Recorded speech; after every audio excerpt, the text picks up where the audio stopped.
నమస్కారం. నేను Anusri Reddy miss global world India 2024. మన టీఎఫ్సీసీ ఛానల్ని లైక్ చేయండి, షేర్ చేయండి, సబ్స్క్రైబ్ చేయండి.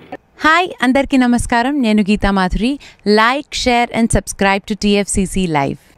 హాయ్, టీఎఫ్సీసీ లైవ్ ఛానల్ని లైక్ చేయండి. హాయ్ ఎవ్రీబడి, యూట్యూబ్లో సబ్స్క్రైబ్ చేయండి, వ్యూ చేయండి, ఫాలో చేయండి for all news about Telugu films. TFCC live, don't forget, subscribe and like. Hi, this is Rashmi Thakur. Please like, comment, share and subscribe TFCC.